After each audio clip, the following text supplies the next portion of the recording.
How's it going? I'm Daniel Oakley, as you probably know. I'm going to be explaining my theory, my philosophy theory for 530. So let's begin. Part one, it talks about how I chose social constructivism and CRP to be in my classroom management skills.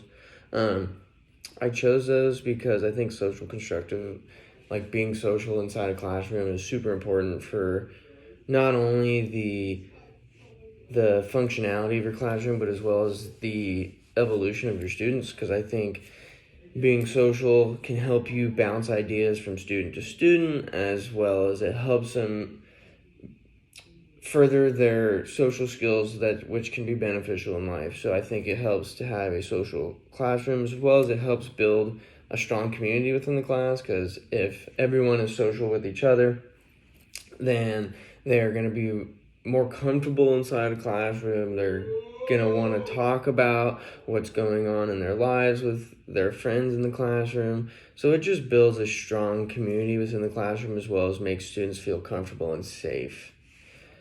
I also talked about how I believe it helps enhance a democratic classroom. So it makes every student themselves feel like they have a voice and like they are important and playing a role with the way the classroom functions. That's part one.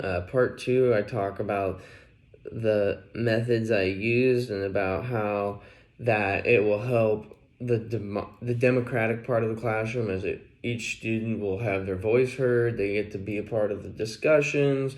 They will be able to definitely make their voice heard, and I think that is important. I also talked about the environment I want and how I feel like creating a open environment helps the student in their choices, and it also helps open the door for having a community building classroom. So you're always trying to build stronger relationships, and if they're comfortable, then they will feel as if that they will be able to be their most self, and that is what we're always striving for, students to feel comfortable and to be the best version of themselves, whatever that may be. For part three, I talk about the overall approach of my instruction and how it aligns with my theory, and how I wanted to do project-based learning as that, because I think project and doing hands-on activities is so beneficial for students, because it helps stimulate the mind to the most, as well as it makes it fun and engaging. So if you can do a project which not only helps enforce social constructivism, but as well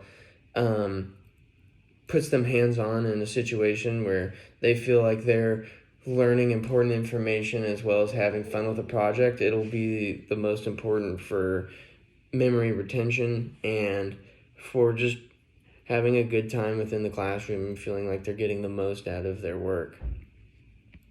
For part four is the reflection, and I talk about the 2-day lesson plan we made and how I feel like what we got out of it, and I feel like I got a lot, as I talked about how I got them into groups and how neat it was to see them discuss as their own individual group and to bounce ideas back and forth about a subject matter that I provided, which was nice. And then it was cool, which was like a little assessment, and then it was nice to be able to learn from to teach someone in my class about the importance of the Declaration of Independence and how that plays into our nation and even some of our holidays, like the 4th of July.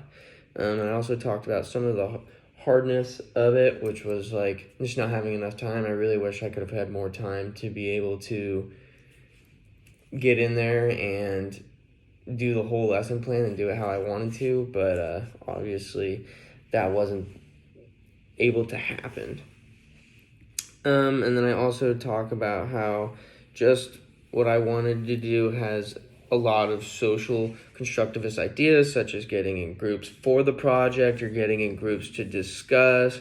You can discuss with people at your table while you're reading the handout I gave. So it has a lot of things that enforce social constructivism, as well as CRP, with bringing people together, and it would bring them into groups, which would help enforce my theory.